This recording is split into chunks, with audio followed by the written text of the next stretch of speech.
Good morning. My name is Lalo Munoz. Today is June 16th, 2010. I am in Topeka, Kansas at Our Lady of Guadalupe School, also known as Holy Name, interviewing Mike Martinez for the Voces Oral History Project. Thank you, Mr. Martinez, for agreeing to be interviewed by our project. Please know that if there are topics you don't wish to discuss, you will not have to discuss them.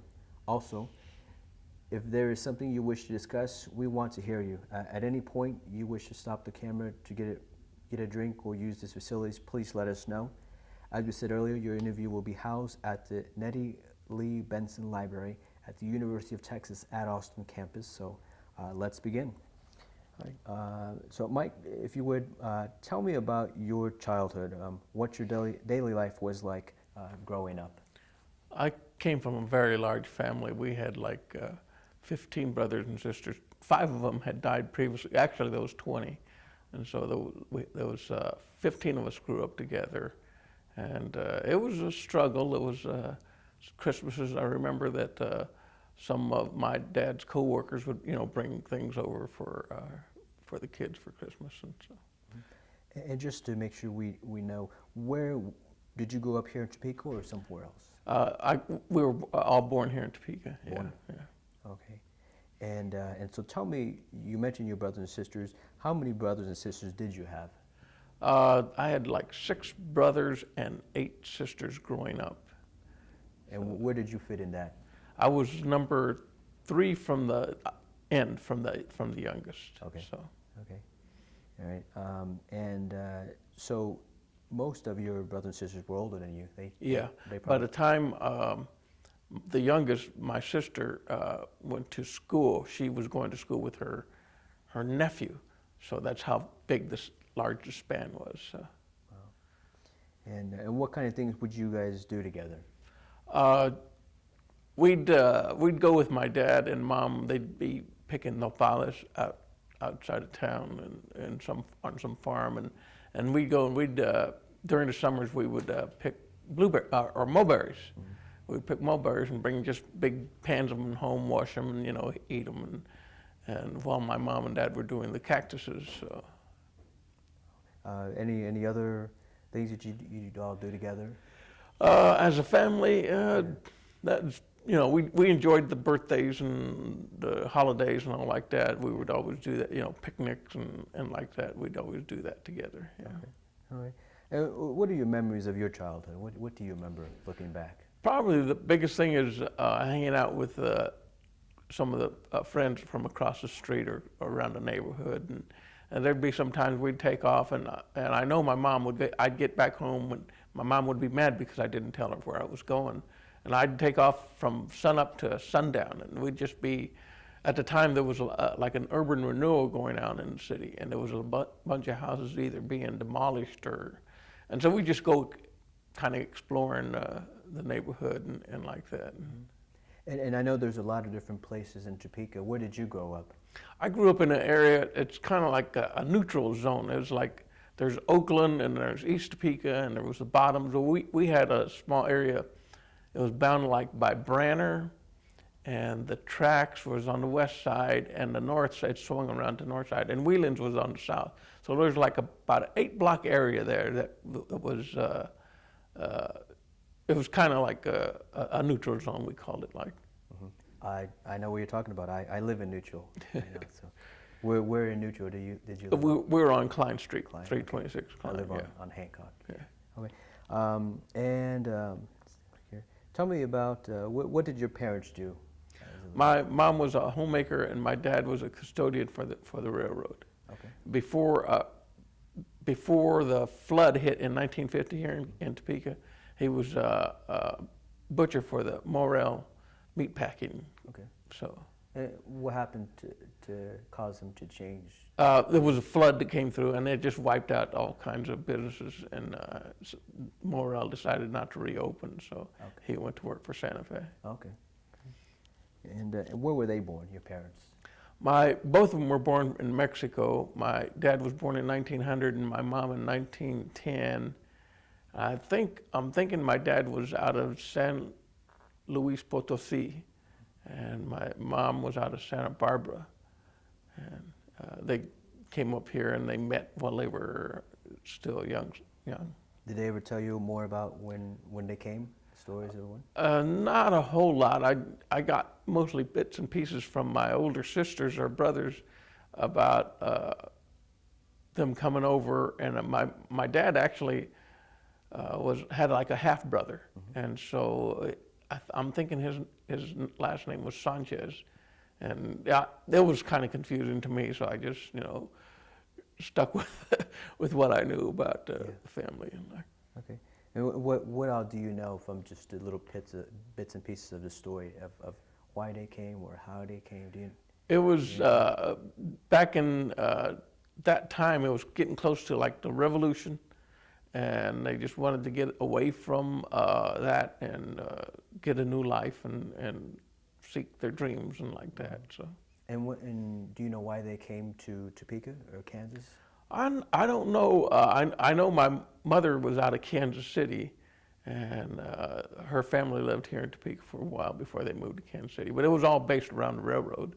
I'm sure of that. So. Okay, all right. And what memories do you have of your parents? My dad was always a hard-working man. I don't think he retired till he was well into his 70s. He worked. He just worked and worked, and he when I was growing up, he was like the jack of all trades. He could do anything. We'd break a window and he'd fix it. Of course, we'd get in trouble, but he'd fix the window, broken screens and doors, and just all around the house, he could just fix anything, And of course, my mom, just remember her being, staying home with us all the time and caring for us. I remember one time she wouldn't let me go to school because I was sick. And I loved school. I absolutely loved school. And I'd standing at the window, tears rolling down, crying and crying. And my brothers and sisters knew, and they were teasing me as they were walking down out the door, saying, "How I go to school and you don't," But she would be like that, care for us. Yeah. And what school did you go to? In grade school, it was Lincoln Grade School, which is torn down, and then East Topeka. About 2 years after I left East Topeka Junior High School, they closed that. So I was thinking, oh man, this is not good. And I went to Topeka High and I said, please don't close this school. So it's a beautiful place, though, Topeka High. Okay. And tell me a little, if you can, about traditions that your mom and your dad maintained from their upbringing that they passed on to you. I would say it'd be the religious. My mom actually was a Baptist, and her family were Baptists. And when she married my dad, then she converted to Catholics and made sure that we were brought up as Catholics and making sure that we went to church every Sunday and getting all of our sacraments, First Communion, and everything associated with that. So. Okay. So you mentioned that. Did your family have to struggle economically growing up? Oh yeah. There was one income from my dad, and all of my brothers and sisters. Matter of fact, myself and one sister younger than me, we were the only two to graduate from high school, and all of them felt compelled to go and seek employment right after, as soon as they could. And I remember going through summer jobs just to go get the money to go through high school, working on a farm and like that. So. And what kind of jobs would, let's stay with your brothers and sisters, what kind of jobs did they do you know? It would, everything from cooks to housekeeping, like that. Okay. And what about yourself? You mentioned you had some jobs. Yeah, mostly it was like summer jobs. We were when we started, it was like picking potatoes in this potato field, and we were like crawling along on our hands and knees, picking them up and putting them in a wire basket. And every time we filled up a wire basket, we get our card punch and get 10 cents. That was 10 cents for each punch. And you could make, as a family, I mean, with all the kids, we could bring in some money. We did pretty good. And eventually they brought in a harvester, the farmers did. And so I was lucky enough to get on that harvester, and what I'd do is plow up the whole row at a time and I'd bring it up on a conveyor. And so there was only like 10 or 12 of us around on the catwalk like on the conveyor, throwing out the bad potatoes and the clods of dirt and like that. So for a while you did pick them by yourself. Yeah. As a family, we just take a whole row. And the bad thing about it, summer, hot, and you'd be sweating, and then sometimes dust would kick up, so you'd be caked in dirt. It was really nasty, and of course we didn't have a lot of cooling and ice kind of thing, so all of our lunches were hot, and the soda pop was hot, but it was part of growing up. Okay. And how did it affect your family growing up with the struggle and the large family? How did that? I think it caused them to develop a stronger work ethic.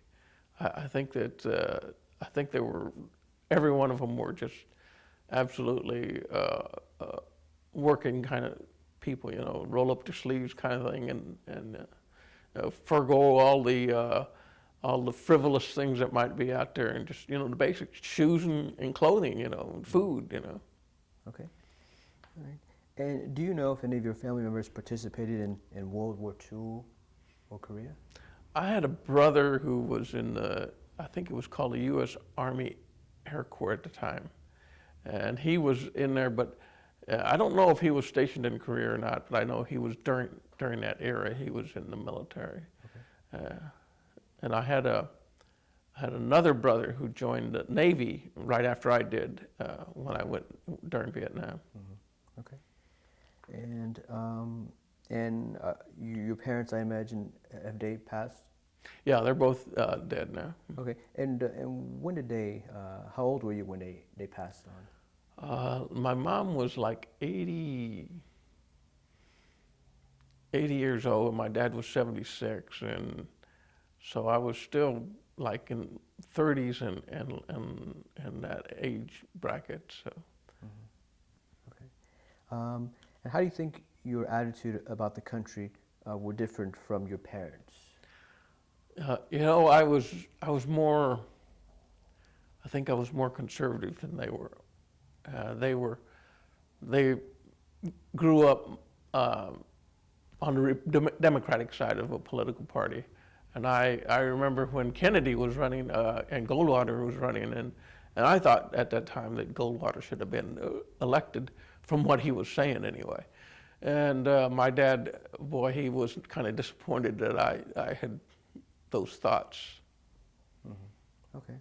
And was there any reason why just you like what he said, Goldwater said, or? Yeah, it sounded to me like he's more disciplined and more value kind of oriented person, Okay. All right. And do you think the expectations and opportunities were different for you than for your parents? Oh, absolutely. Yeah, they were. They were mostly because they had limited English, And when I grew up, it was English all the way through. I could understand my mom and dad, and didn't communicate with them a whole lot through words, but I knew what they were saying and like that. But the using English was just opened up everything for me. So. Okay. And let's see. And I think you answered this question, was what languages did or do you speak, and did you read Spanish publications or listen to Spanish music? I remember reading the Bible with my mom in Spanish, and that's how I learned some Spanish. What I know, that's where I learned it from. And during the masses, we would go to a Spanish mass, and I learned it from there too. So. Okay. And when you were in different settings besides in home or school and work, did you spoke English or Spanish or a mix of both? Or? It was primarily English. Yeah. All my friends were English speaking. So. Okay. All right. Well, let's talk a little bit about your school years. Tell me about your school years, going to school. I just absolutely love the classroom environment. I was like a sponge. I wanted to learn everything, and it was just, I just couldn't get enough, and I really enjoyed it. That education. Yeah. Was there anything in particular that you really enjoyed? I remember in high school there was, I remember like the competition of learning and trying to be, the best. And I was always trying to get the highest scores on the test. And me and this other fellow, we were just always competing like that, a friendly competition. And I just remember just always wanting to be the best, just absolutely as highest grade as I can get, and doing everything the best that I could. Yeah. Right. And how long were you in school? I went through the high school. I graduated from high school. Okay. All right. And I think we've already said that you went all the way up through till Topeka High, right? Right. Okay. All right. And what were your first years in school like? The first ones were difficult. It was almost like I was expected to every one of my brothers and sisters had the first grade. There was this one teacher, and I don't know why, but they were all funneled through her classroom, and she made them all take first grade over again. So they all was a grade behind their peers. And when I went to first grade, I don't know if it was the same teacher or not, but I remember thinking, oh boy, I was trying to, do the best that I could and break that mold. Yeah. And what was your school like? Describe, if you could, when you went to school, what different things did you do? The Lincoln Grade School was just like a red 3-story building, and there was some fun things like doing plays, and I remember being a Christmas tree in one of the plays, and I remember the song "Oh Christmas Tree," and I would be like twirling around on the stage.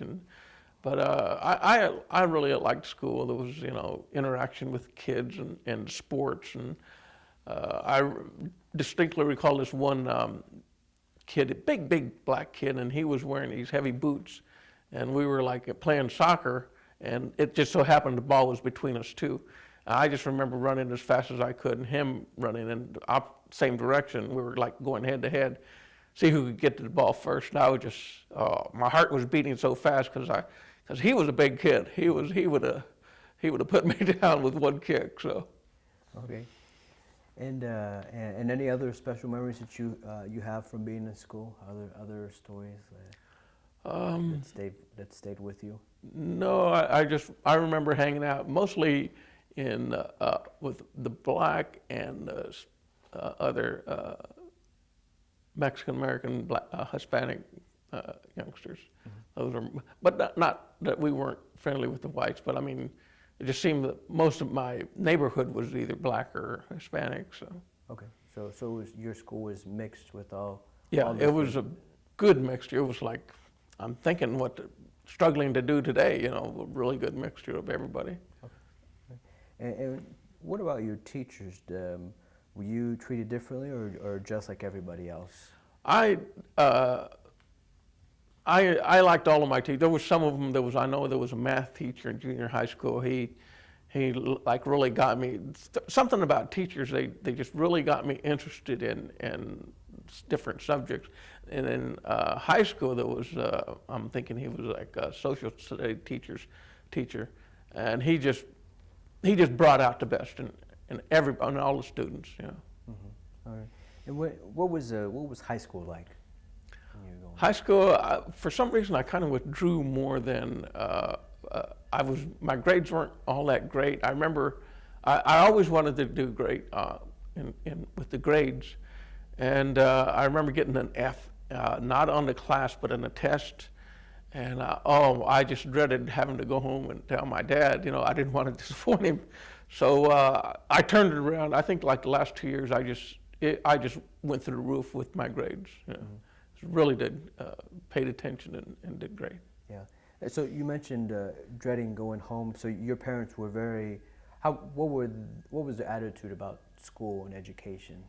They were strict. They were very strict, and they, like I said, all of my older brothers and sisters had dropped out, and because I and my sister were going, there was like hope. There was an additional hope, like to make it, additional burden, to at least get through high school. Okay. Okay. So it was like a I can't fail kind of thing. Yeah. Okay. Well, and were you involved in sort of any activities or clubs while you were in high school? No, it was enough just to go through financially the books and whatnot. So anything like basketball or football, it was all way beyond what I could afford. Okay. All right. So so you were sort of restricted on what you could do because of Yeah, of the yeah. finances. Including any clubs and like that. Yeah. Was there anything that you had an interest in that if you could have, you would have got involved in? I probably would have been in sports. I really, during our gym class, we had like intramural, and I was active. I was real active, Yeah. and I wasn't shy, or I didn't back away from competition. So Hmm. And any favorite sports that you had when you were in high school? probably basketball would have been the one. Okay. All right. And let's see. What do you remember most about your high school days? Oh, just I enjoyed high school. It was just hanging out with my friends and learning new things. And Hmm. And when you did hang out with your friends, what would you do after school? oh, we'd ride the bus together back to our neighborhood. Sometimes we'd walk and just tease the girls and like that. Okay. All right.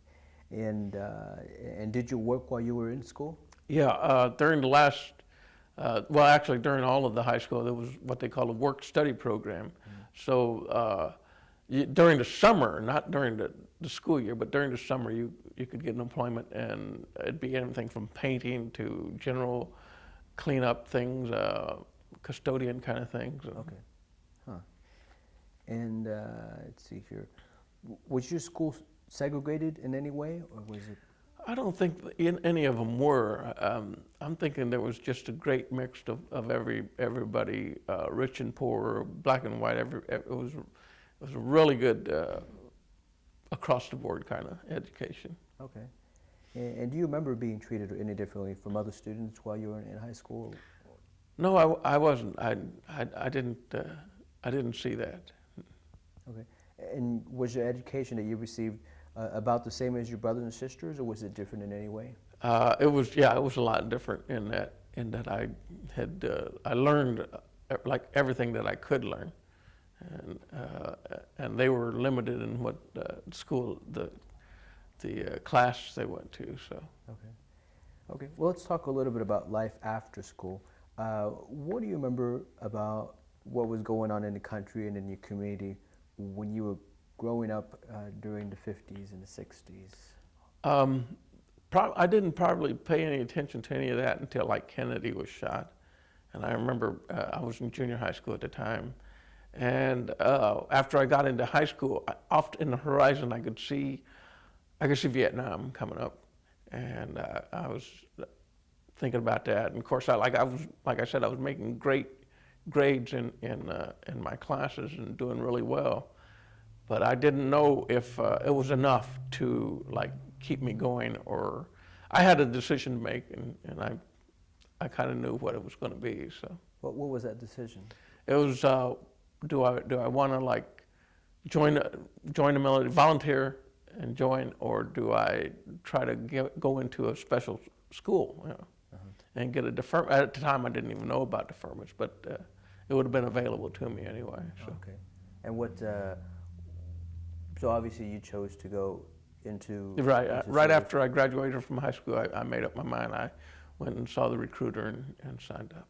And was it the recruiter that caused you to make that decision, or what caused you to make your decision? I think it was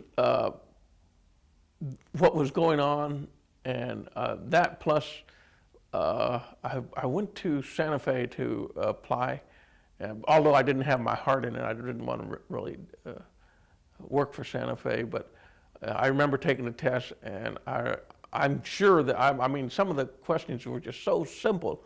I'm thinking maybe I didn't miss maybe one or two, but I never got a call back. And at the time, it was more had to do with who you knew. who was in the position and who was hiring and like that. And so I kind of, in that way, it was disappointing, but I knew already what I was going to do then. Okay.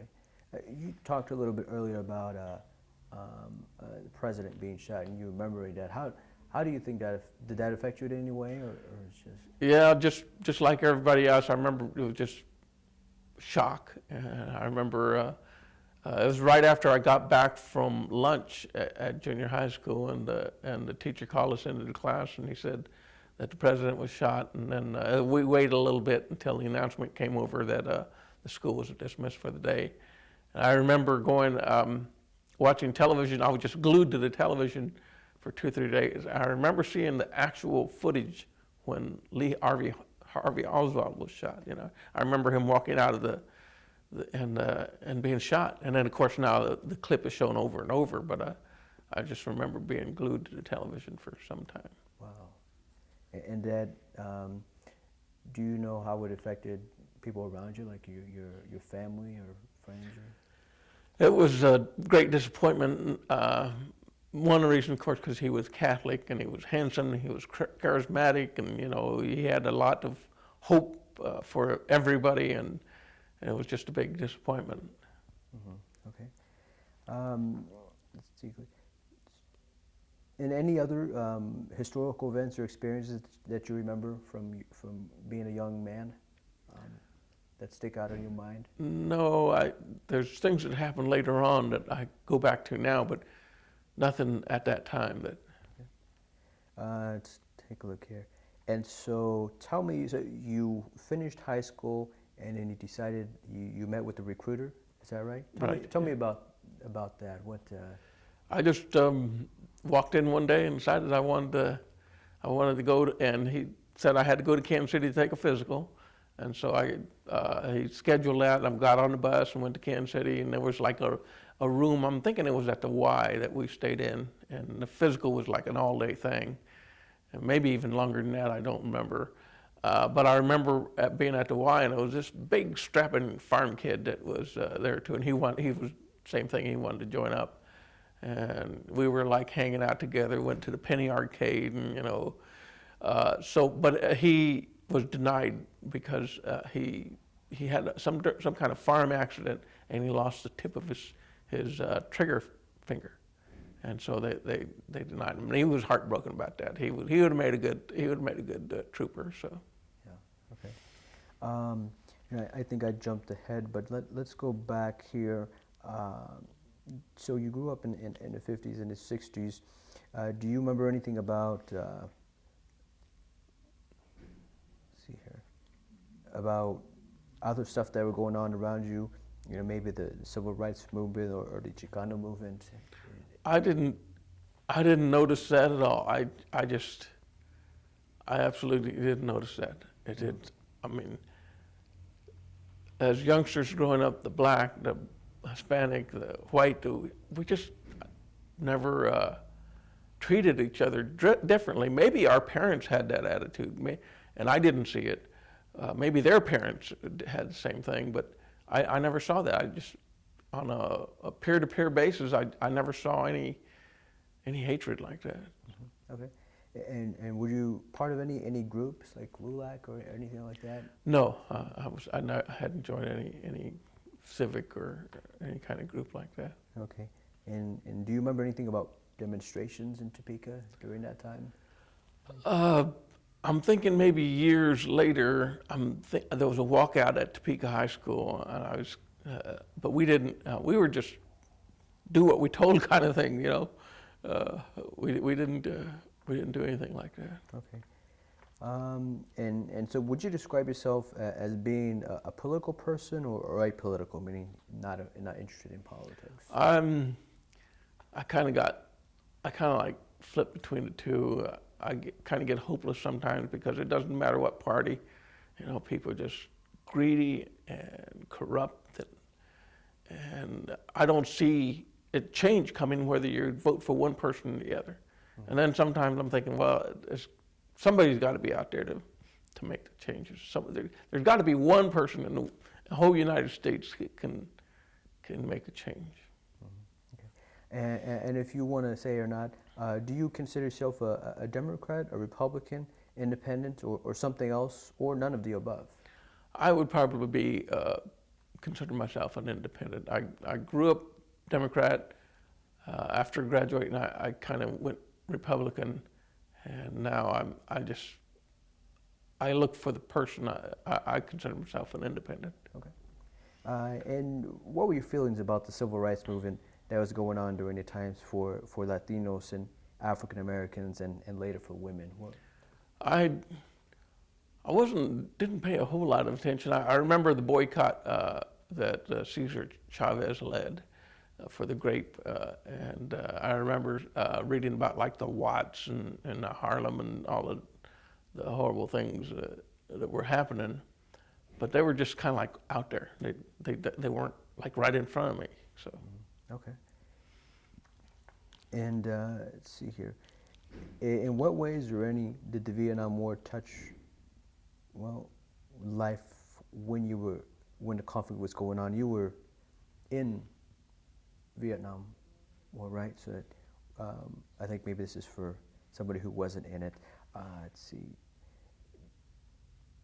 Did you feel distant from it, or did you feel as it had a strong presence in your life?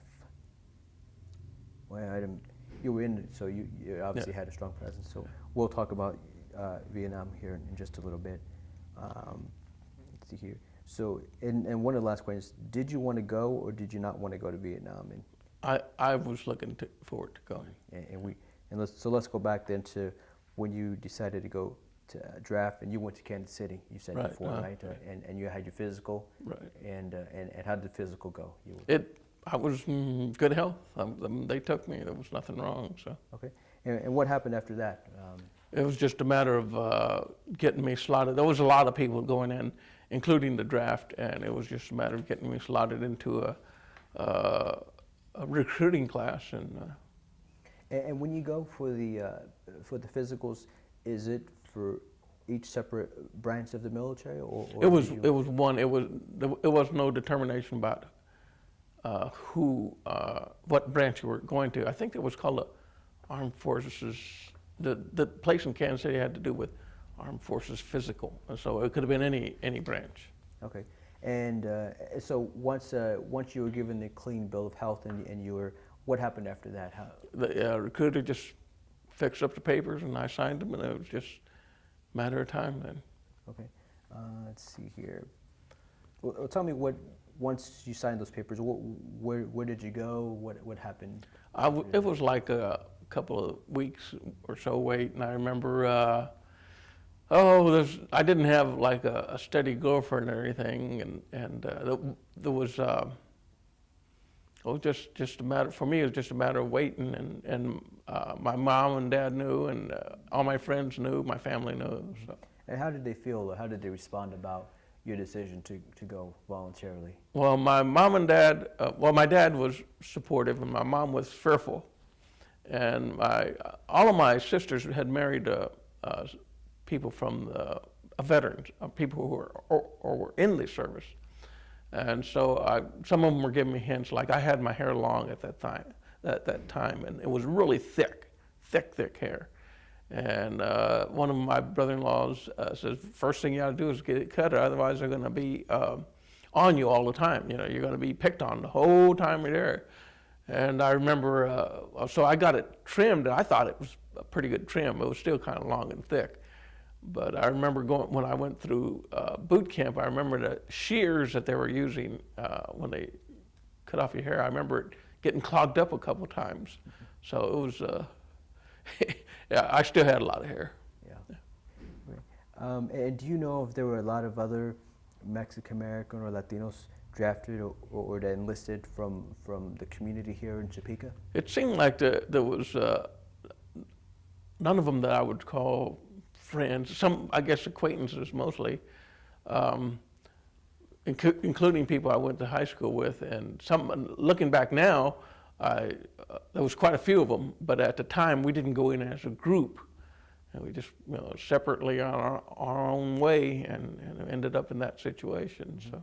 And how do you feel that the community responded to the number of Mexican Americans from Topeka who enlisted? I don't know that there was anything different than it was no big party or anything or big issue. And when you enlisted, let's see here, were you married or were you No, I was dating? single. You were single? Yeah. Okay, you were single and you weren't dating anybody at all? No, I probably had one good, and I look back now, she was she was a really good dear friend. She went off to the bus stop to see me off, and she wrote me while I was in boot camp, and but I just wasn't attached, I guess. Okay. All right. So let's. We've talked about the training a little bit. Describe what exactly you did in the training, basic training. Basic training was a surprise. Physically, I was ready for it. I remember the final PT test that we had. It was like 5 areas, and I maxed out on 3 of them. So I got 300 some odd points. So physically I was ready for it. Mentally, it was kind of a shock. I was used to discipline anyway, but this was like a structure being added to it. And I remember, I guess I wasn't listening one time, and I had my cartridge belt. The U.S. is supposed to be so that you can read it correctly while you're standing up.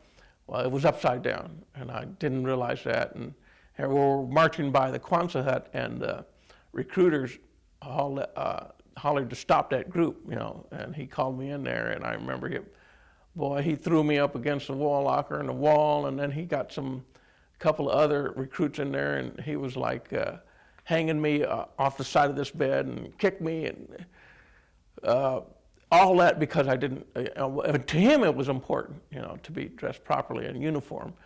To me, at the time I didn't see what the big deal was, but it scared the heck out of me. Mm-hmm. And I imagine you learned from that. Yeah. Okay. And we jumped ahead a little bit, but so which branch of the military did you end up going in? Marine Corps. Okay. And how did you feel about that? I wanted it mostly because, like I said, most of my sisters had married people who were in the Air Force. There used to be an Air Force base, active Air Force base out here in Topeka, and they all their husbands were Air Force or boyfriends were Air Force, and I just felt like I had to be different. Okay. I kind of thought I was different, so I just wanted to show it. Yeah. Okay. Okay. And so once you found out, where you were, what branch you were in, where did you head for this basic training that you described earlier? It was San Diego, Marine Corps Recruit Depot in San Diego. Okay. All right. And how was it? How did it feel for you leaving Topeka to go somewhere else? It was kind of like emotional. I distinctly remember getting on the bus, and like my family was there, and this one friend was there, and I remember it was lonely. I mean, I was the only one, I'd never been away from home, and so it was emotional for a while, especially during the first couple of weeks. There was other people there. I mean, they were just wanting to jump the fence to go home, and when the lights went out, some of them be crying, and a couple times I thought, what did I get myself into? But it was a big change. It was a big change. Mm-hmm. And when you were there at training, were there other Latinos that you saw, or very few, or what? There was probably an equal mix of everything, white and black and Latin, Hispanic. It seemed like most of them were out of like Chicago and New York or something, just a completely actually different from the Midwest, so. Okay. And did you make any good friends while you were in training camp? I made some friends, yeah. It was a good experience for me. Yeah. Okay. Let's see here. Any special memories from training that you mentioned the individual who wanted you to pay attention to details, Yeah. But any other memories that you remember? I was during basic training. After your basic, you go into what this specialty training, and I was a mortarman. And again, because I had this real strong competitive nature, I wanted to be the best mortarman there was. And I remember on our final exercise, it was a live fire, and each person had 5 rounds, and those out in the open firing range, you could put 5 rounds trying to hit a target. Okay, I wanted to make it more difficult. There was a stream running diagonally across that firing range, and what I was trying to do is walk my mortars like if you had somebody going down the stream for cover, it would bounce on each side of the stream all the way down. And I did good. I did really good. I had 5 rounds and 4 of them hit where I thought if there had been a party walking down that stream, they would have gotten it. Wow. So, and that was the one thing. The whole bad thing about my assistant gunner, he's the one that drops the round when I tell him to fire after I set the bubbles and like that. I remember one time he dropped it just a little bit too early on one of those rounds, and my head was just ringing because your ear's right next to this tube, and my head was ringing, but I didn't want to say anything. I was just too close to graduation. I didn't want to have to go to the medics and be held back. So yeah, and was that something grave or the ringing, or did it go? It went away after. It's come and gone. Okay. And during training, was there any sort of preparation for what you might expect when you arrived in Vietnam? Yeah, the drill instructors were always telling us, that we had to do the best. We had to learn everything we could right down there because it was going to be a kill or be killed kind of situation. Mm-hmm. Okay. All right. And that's basically all you knew about what to expect. Yeah. Okay. Yeah. All right. All right. Well, let's talk about once you got to Vietnam. Once you went through training, you went through specialty training, and you work with mortars, right? And you were in charge of the measurements and Yeah. to make sure it goes to where you want it to go. And once you went through that training, what happened next? We went through what in Okinawa with acclimation to physically get us used to that climate, the heat and the humidity and all that. So we were in Okinawa for probably 2 or 3 weeks, getting acclimated and getting shots, and all like that, preparing. And then from there, as individuals, we were sent to Vietnam, not as a group, but as individuals, we were sent to Vietnam. And mm-hmm. So you left from California, from San Diego, to Okinawa? yeah. Okay. On a ship and. On a ship, right, and then from Okinawa, it was a plane into Vietnam, and. Okay, all right. What was that ship ride, or what was that like? It was, of course, it was my first time for everything, and it was some lot.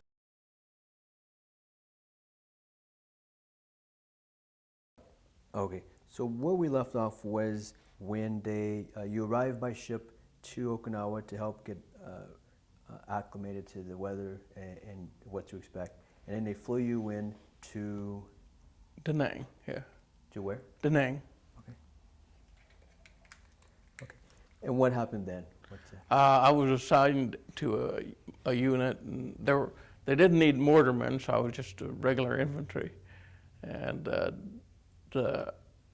I checked in, and I was going to be back in the rear area until I was needed out on the line, and it was like almost only 2 or 3 days that I was back there. But I remember having to burn what they call the shitters, the johns or the latrines, and it was kind of like a porta-john, and you have these 55-gallon drums that are cut in half, and that's where all the urine and feces went in, and we had to burn them every once in a while. So we'd take it out and put diesel fuel in there and just light it, and that's how you got rid of and just put it back in. So for the 2 or 3 days that I was in the rear, I was doing that, and I was just ready to get out of there. So.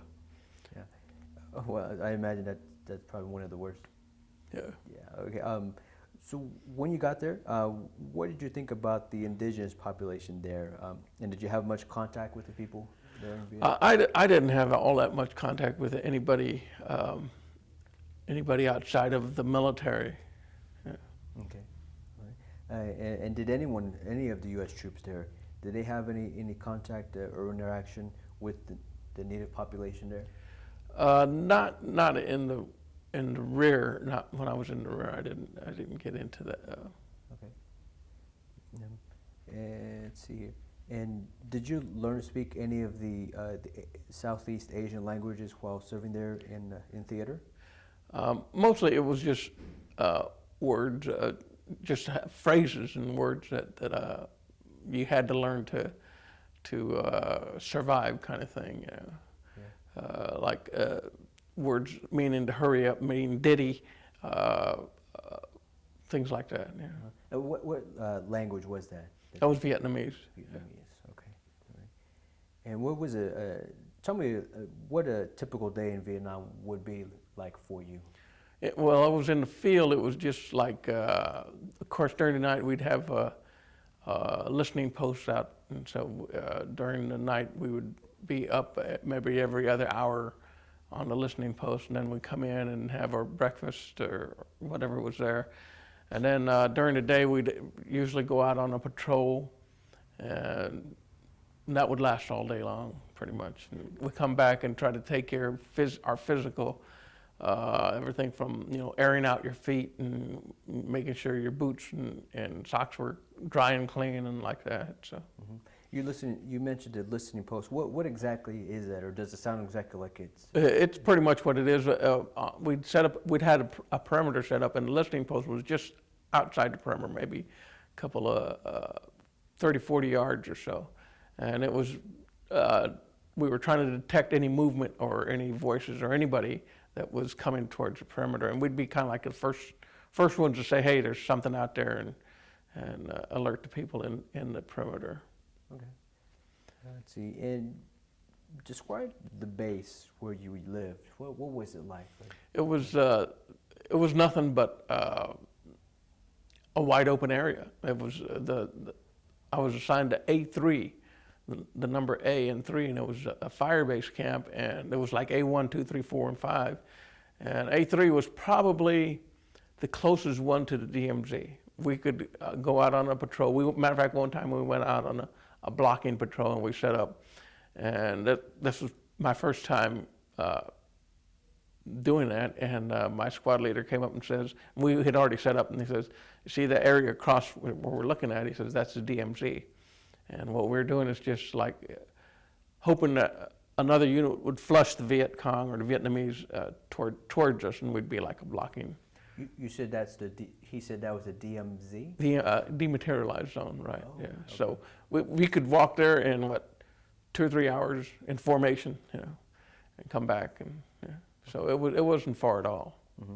And what were the living conditions like when you were there? It was probably every other day we had a hot meal, but it was usually like sea rations and lots of bugs, mosquitoes. Mm-hmm. What did when you ate a sea ration? What was in it? What were you eating? It was it was all kinds of stuff. Depending on actually the newer people got the worst, because they didn't know how to pick or who to go to. But it was a can, and you had a can opener. Just open up the can, and sometimes you could eat it hot, and sometimes you didn't have time to eat it hot. And there was cigarettes in there at the time too, and gum and toilet paper, and so. But there were cans. So. Okay. Right. And was there anything you missed about home while you were there, in the living condition? No, I remember a couple of times during the night when we were on a listening post and seeing the moon and just thinking, well, the same moon I saw when I was a kid back in Topeka, Yeah. And what did if there was something that you missed, what was the thing that you missed the most? It'd probably be my mom's cooking, home cooking. That's probably after actually going into the military, I hadn't seen any home cooked Mexican food for, it seemed like I never saw it again after that. Yeah, wow. And do you think that were there a lot of other Mexican Americans that were on the base that maybe might be? There was, it was kind of like an equal mix. I didn't notice that uh, any more or less than. Well, let's see. What was the what were some of the most memorable experiences from base life there in Vietnam or Southeast Asia? I remember going out on a listening post one night, and it was dark. It was already really dark. And we went to the command post, a tent where it was set up, to get our password and the radio. And I met this other guy there, but it was so dark I didn't know who, I couldn't even recognize him. And so we went out to relieve the people that were already there. And we were going to we agreed we were going to set up an hour and a half. I would set up an hour and a half, and he would set up, we'd just trade back and forth like that. And I'm thinking we must have sat in a mosquito nest, because all night long it was just biting and scratching and itching, and I'm thinking all that, how could you be quiet and, I'm sure somebody knew we were there. But in the morning when we broke down to come back in, we had our radio and we were coming back in. And I remember the first sergeant looking at the other guy, and I never, like I said, I never even glanced over at him. And I remember him saying, "What the hell happened to you?" And his face was just covered with welts from the mosquitoes. It was just like an elephant man kind of thing, just his whole face. And I remember I felt the same way, but the first sergeant didn't say anything to me. He says, "Go ahead and grab my breakfast." But they sent that fellow on to the medics to be treated, because it was just how bad it was, just horrible. Yeah. Were there any other stories like that you remember that stick out in your mind when you? There was another time when we were crossing this shallow area, and we were out in formation, and I didn't smoke. I mean, I smoked a cigarette maybe once a week or something. I wasn't really a smoker, but I kept them, and I'd barter the cigarettes or whatever. And I remember getting to the other side of the shallow area, and the grass was already tall. It was at least waist high. And all of us, we looked down at our fatigues, and there's just black dots everywhere. There were leeches. And as a kid, I was scared of leeches. And I remember just having two cigarettes going, and just burning them off, and that was kind of like a disgusting like thing. Yeah.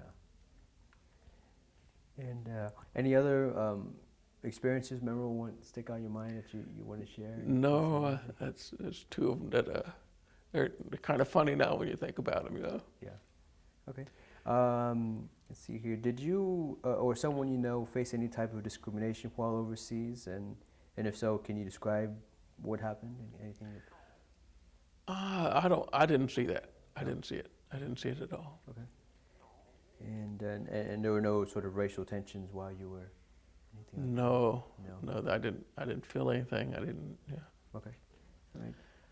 Did you write letters to relatives or friends back in the U.S.? Yeah, I did, and it was always going to be a long time back and forth, at least maybe a week, maybe 2 weeks before you got to receive things. So. And who would you write to when you did write? My mom, my sister. Okay. So. All right. And let's see. And what sort of things would you talk about when you were? Oh, just that I'm doing okay. Mostly that I'm okay, and not to worry and like that. And what would they worry about? It's just that they miss us, and they worry about us, and they pray, and Yeah. Okay. All right. Let's take a look here. While you were there, did you keep any sort of a diary or a journal while you were in? No, I didn't. No? Okay. Let's see here. How did you feel about fighting against communism and the communists? Did you feel they were a big threat to the United States, or what did the military say about them? They were our enemy. That's how we trained. We were trained that they were our enemy. Period. It was. And I look back now, and I mean, they're people too. And I didn't. All I know is either be killed or be killed. And that's the way I took it. And now I look back, and they were human beings, and they had their own thoughts. And All right. Let's see here. And During this time, did you have enemy contact at any point? Yeah, we did. Is there anything that you'd want to describe or share with us? When I was wounded, that was I remember there was a couple of puffs of smoke that come off the side of the mountain, and I just saw it out of the corner of my eye, and I knew what it was already. I already knew. It seemed like it took forever for it to register in my eye and then go to my brain and then come out my mouth. That was incoming. And all that time, it seemed like it took forever. All it was just like split seconds. I remember hollering incoming, and I'm thinking it was the same time that the round went off. And I remember going down already. I was already on my way down to the ground. But it felt like I was being, put down. Although that's another thing. But I remember the round going off, and it was so close to my face, I could feel heat on the side of my face. Mm-hmm. And for like 2 or 3 seconds, everything was red. The whole shades of red and hues of red, everything was red. And I was thinking, right off, oh no, this is shock. I'm going to go into shock, And I didn't want that because I knew shock was as much killer as anything else. And so, the red went away, although it came back later on to haunt me later in life. And I knew I was hit, and so I told my squad leader, and we waited. The rounds usually come in 3, like boom, boom, boom. And so we waited till the 3rd one came, and I went to, he led me to the side of this creek, this embankment. And so I jumped off down in there. He said, wait for the medic there. Okay, so my back is up against the embankment, and out on the other side of the creek was just this high grass, and that's where we were probing, and we knew something was out there. So I knew I had to face that direction with my rifle, and even though I was still wounded, that's when I looked down to see how bad it was, and I saw this white thing, and I didn't realize it at the time, but it was my bone. My bone was just sticking right out there, and my finger was just hanging by skin. It was like thread. It was just hanging by the skin. So eventually the medic comes over, and he's already out of bandages. We got hit so bad. And so there was one on my back, and he grabbed it, and while he was wrapping me up, he says, you're going home. And I didn't realize at the time what he meant, what he was trying to say. But anyway, so he told me, walk down the stream, and then there was going to be somebody down there that would direct me to the medevac. So I'm walking down the stream. Of course, I'm looking off to the side because I knew that's the area that was still unsecure. And I come off the embankment, and there was a Viet Cong there. He was a prisoner.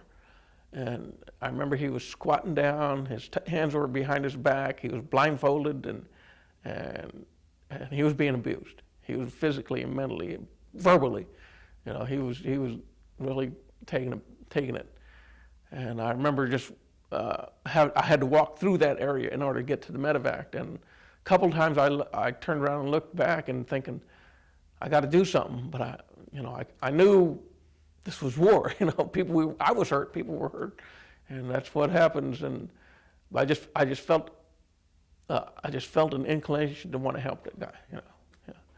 And so eventually I make it back to the hospital in Da Nang. And I'm going in to the hospital, and there's like a triage. There's a doctor there. He says, you go here, you go there, and directing people where they need to go. He says, you can't come in here with that. And he was talking about my weapon. I says, why not? He says, just put it over there, and over to the side there was a bunch of equipment and weapon and gears that wounded had left there.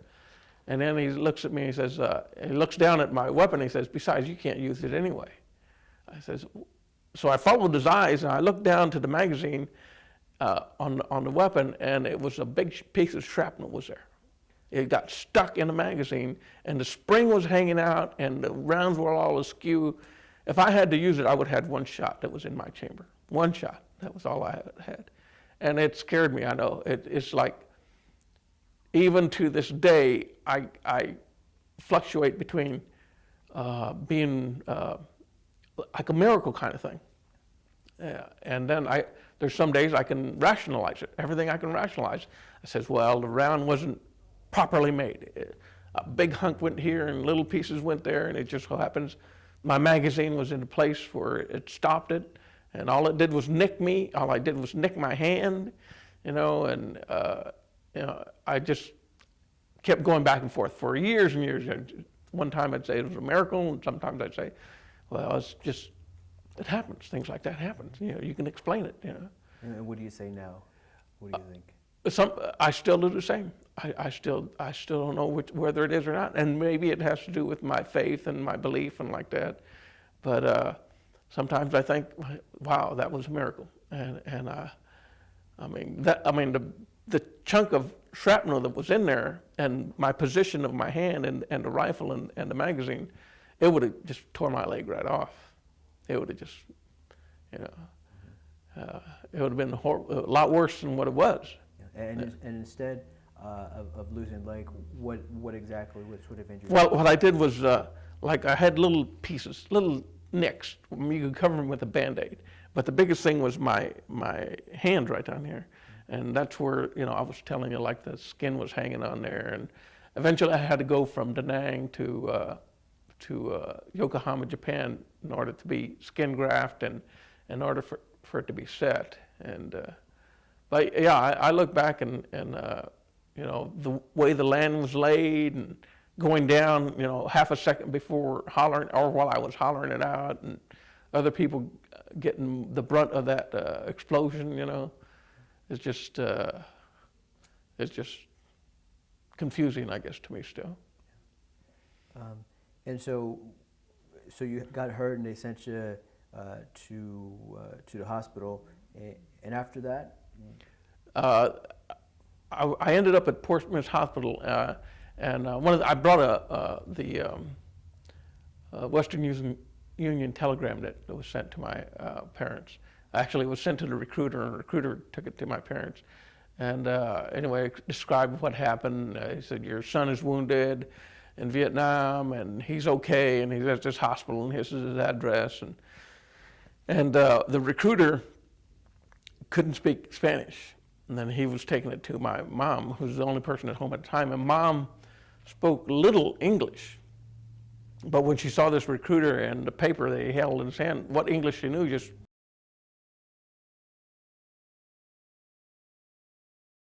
This is tape 2 of interview of Mike Martinez, conducted by Lalo Munoz in Topeka, Kansas at Our Lady of Guadalupe School on June 16th, 2010.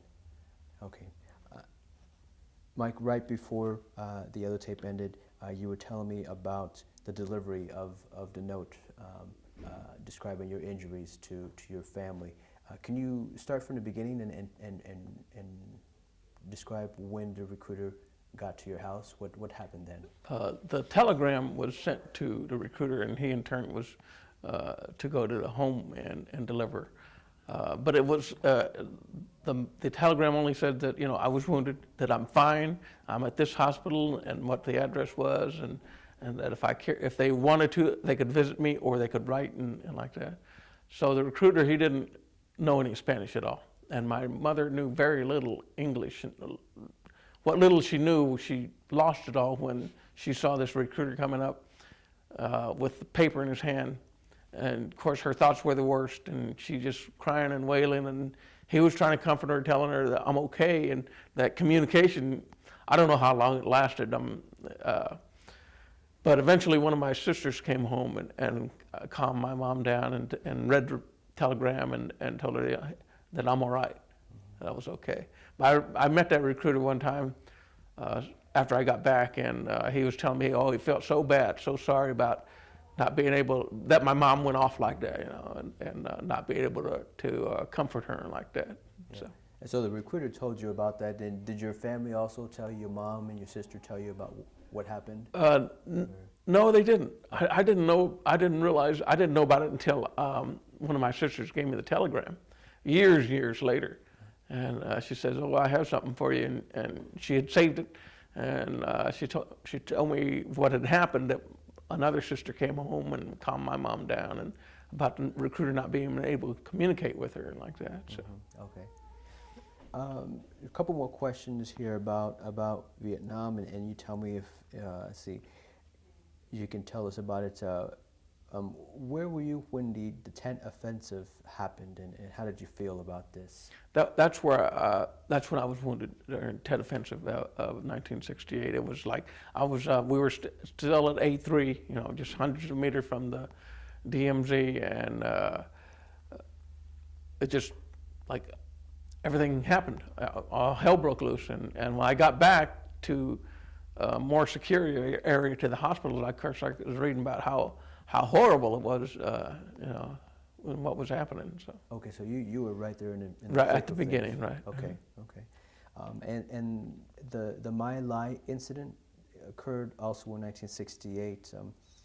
Where were you when this happened, and how did you feel about the situation? By 68, I was already back in stateside, I'm thinking, when that happened. And a lot of that was just covered up years later when it, you know, was revealed. And I kind of felt bad for the people who, for the soldiers and the lieutenant that was part of that. I mean, you feel like a horrible, horrible part of you is gone when you see your friends die, you know, and you want to reach out and do something to whoever's on the other side. So, and some things I can understand it, and then sometimes I think, well, there's got to be a reason. There's got to be something inside of you telling you what's right and what's wrong, you know. Mm-hmm. And so we know that you were wounded, but can you describe a little bit about the medical treatment that followed once you were injured?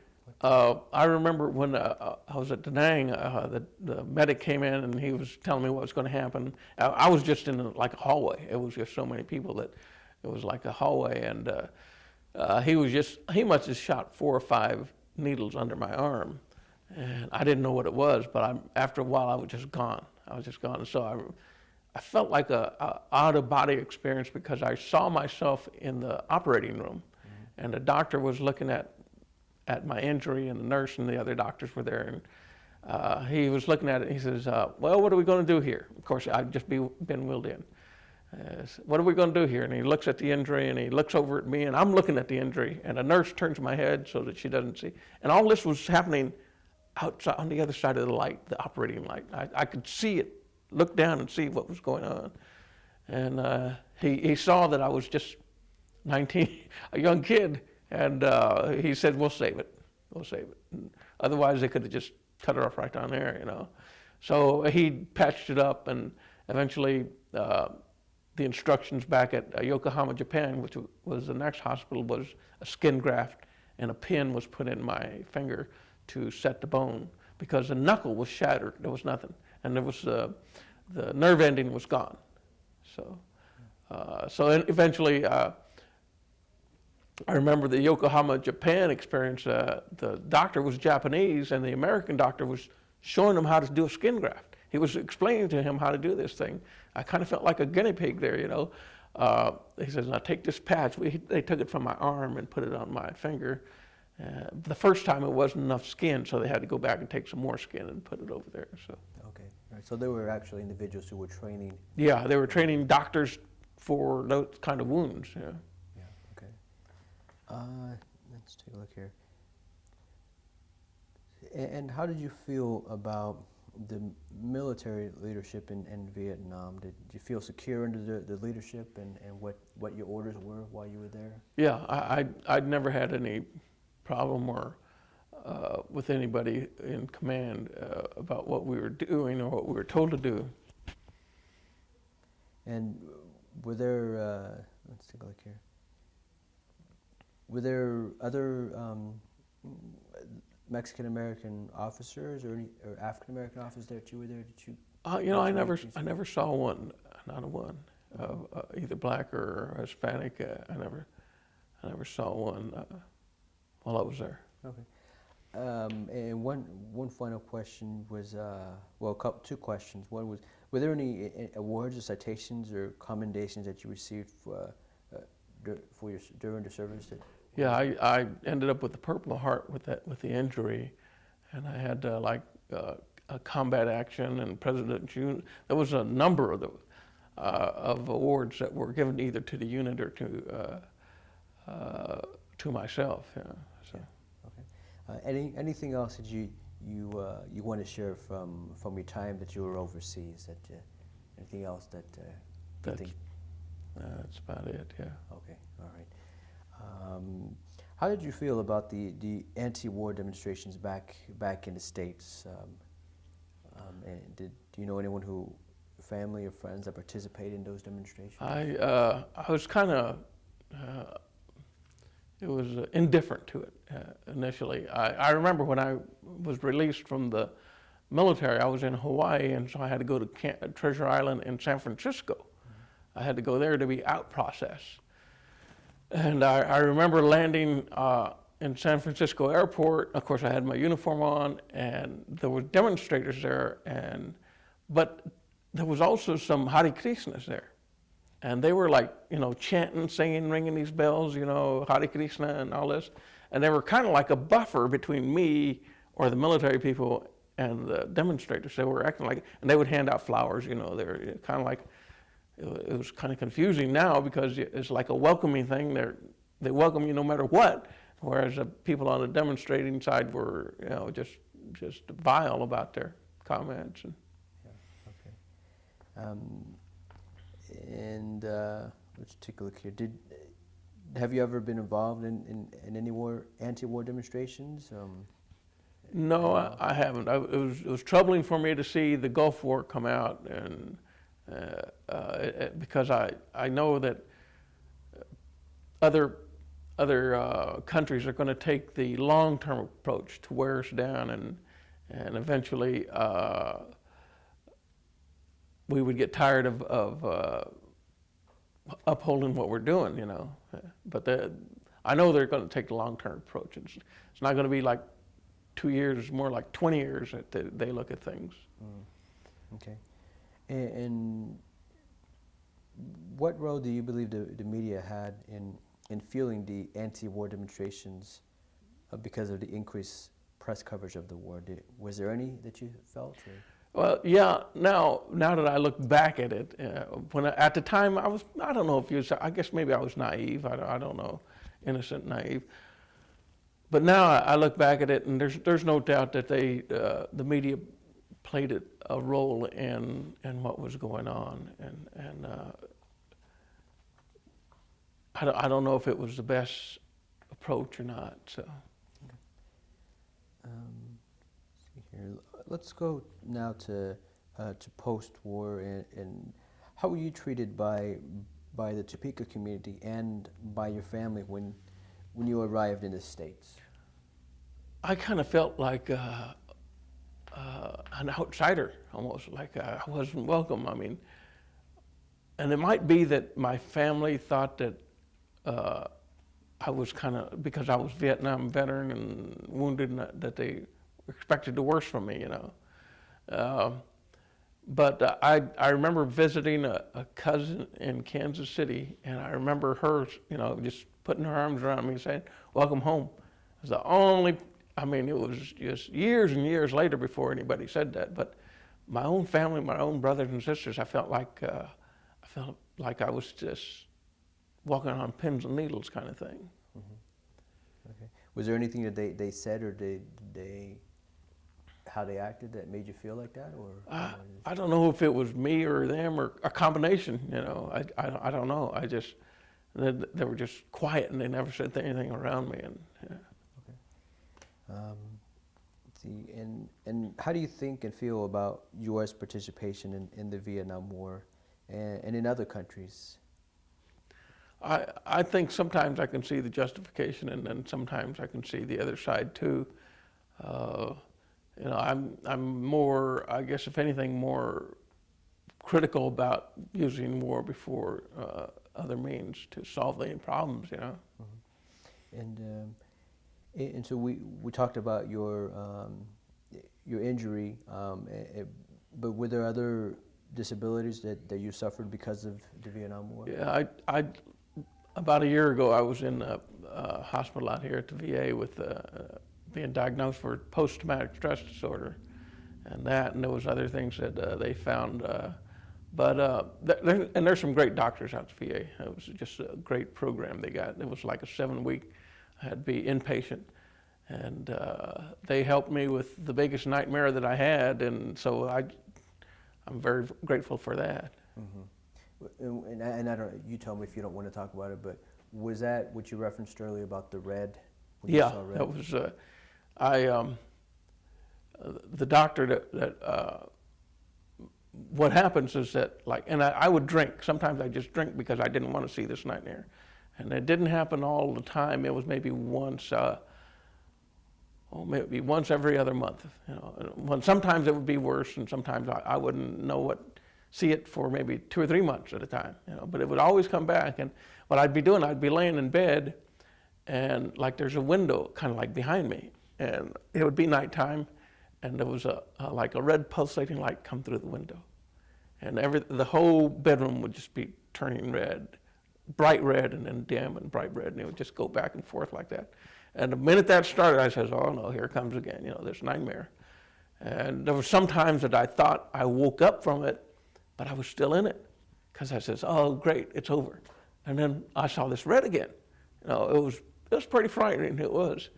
Anyway, the red was coming from this thing that was outside the door, the window outside the house, and it would be telling me. I would talk to it, and it would talk to me. And it says, "Come outside." It was luring me out, and I says, "Well, I'm not afraid of you. Why should I be afraid? I haven't done anything bad in my life to be afraid, you know." And eventually, what this red thing was evil, a devil, something ugly, really bad. And he was trying to lure me out. And there was numerous dreams where I would get out of bed and I said, you know, "I'm not afraid." And I'd be walking down the hall and things, same thing, you know, the bright red dimming, bright red dimming. And I would eventually make my way to the patio, and sometimes I would wake up, sometimes I wouldn't. You know, I usually, the furthest I got in that dream was I would put my hand on the patio door, and I was going to open it up, and then I would come back. You know, I never went outside the patio door. Mm-hmm. Well, the doctor at the VA says, "You have to write an ending to this. You have to put it down in writing how you want this dream to end, or this nightmare to end." And so I did. I wrote an ending to it, and I kept it under my bed ever since. You know, I replaced. I used to have a weapon under my bed all the time, a loaded weapon.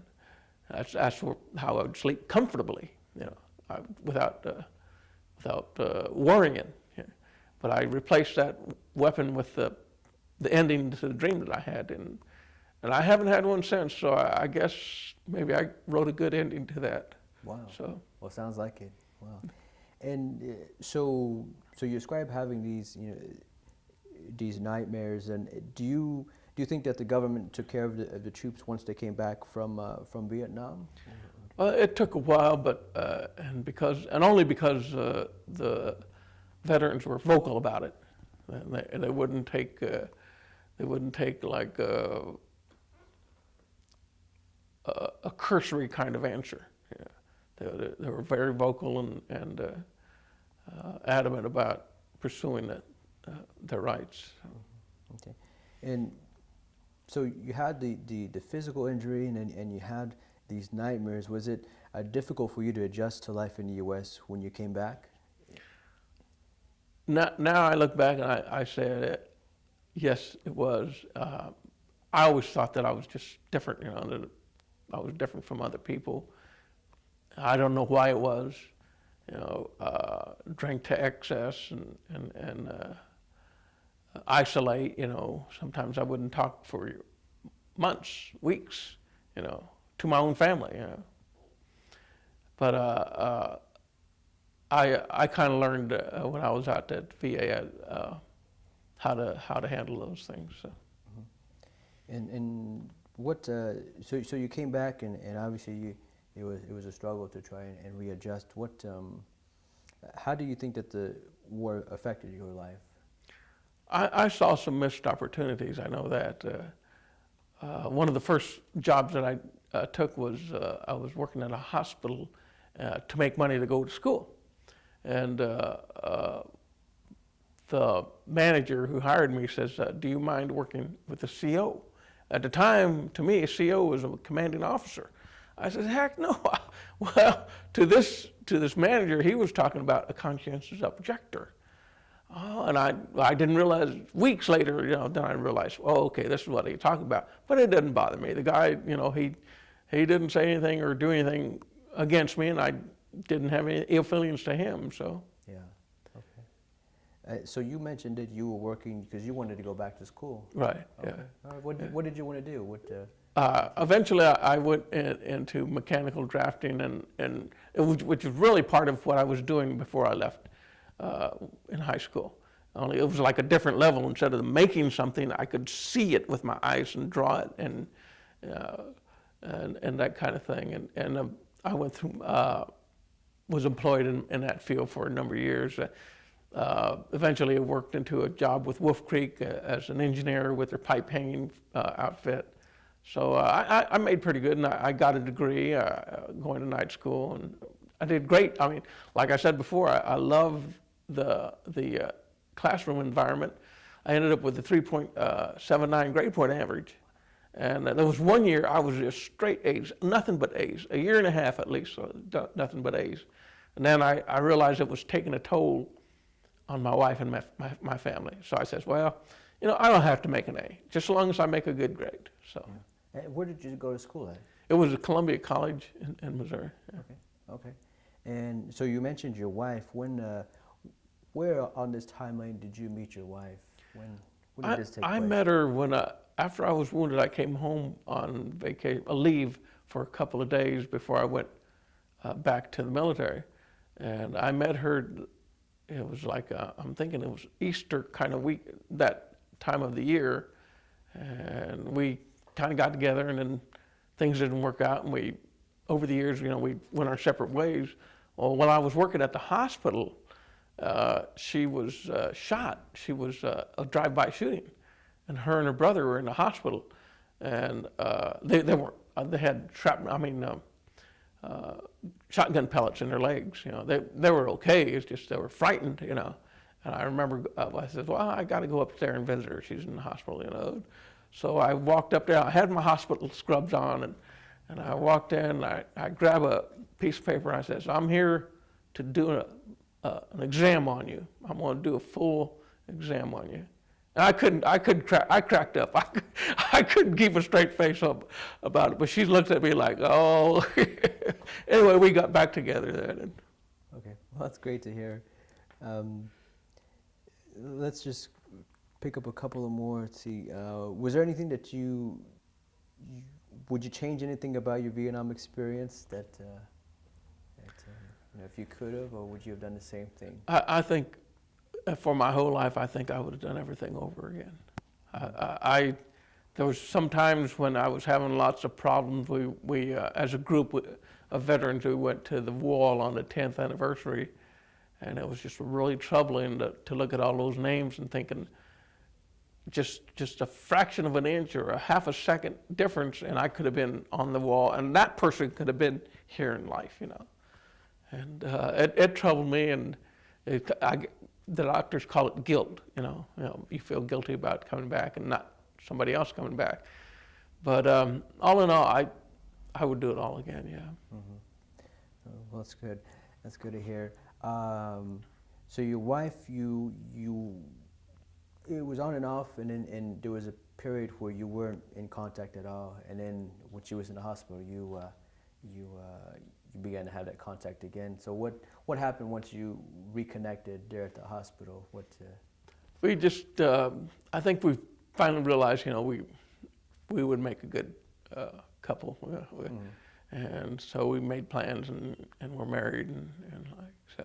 Okay. And did you have any children? Yeah, I have a son and a daughter, and my daughter was in the Air Force for like 7 years. So. Yeah. Okay. And let's see. So they were in the military. Your daughter was right. Air Force. Mm-hmm. Okay, well, that's great. And do you think it was her own decision, or do you think that maybe you influenced her a little bit? It might have been a little bit of rebellion, because she grew up with pretty strict rules too. Not like do anything you want to do. It might have been a little bit of rebellion, and I'll show you kind of thing. But she went out and learned, and she came back, and she was happy with her her experience, and both the kids have degrees from Washburn. So I'm happy that that they've that I've had children that can do things like that. That's great. Let's see. And once you came back, were there any organizations that you joined after the war? Whether it was LULAC or the American Legion or the VFW? Did you join I joined a number of groups, but I'm never active in any of them. And then, I don't know, about 20 years ago, I guess I felt a need to get involved with the community, and part of it stemmed back from when I was wounded. When I had the thoughts that, well, this is America, and I sometimes when I would pray or when I would get under duress, I'd ask, okay, why did you save me? Why am I here? You tell me what I need to do, and I'll go do it. I'm talking to God at this time, and so eventually I come to the point, well, you know what? I'm not going to get an answer, so I'm just going to do as much good as I can. So I've joined groups like LULAC and the Vietnam veterans, and I do as much good as I can in the community. Okay, that's great. And do you think that Vietnam affected Latinos differently from other races, or do you think that everyone was affected the same? I think everybody's pretty much the same. That's what I've come away thinking. Okay. Do you feel that TV, movies, and books do they give an accurate representation of what Latinos in Vietnam experienced, or is it pretty much dead on? I think the movies are all, you just kind of have to take them with a grain of salt. It's all hyped up that is not real, it's unreal. I haven't seen one that was, I've seen parts of some that are, hey, that's what happened, that's real. And then for some reason the movie director goes off, that's outrageous. It didn't happen, And but there hasn't been one that just be honest from front to back. Mm-hmm. Okay.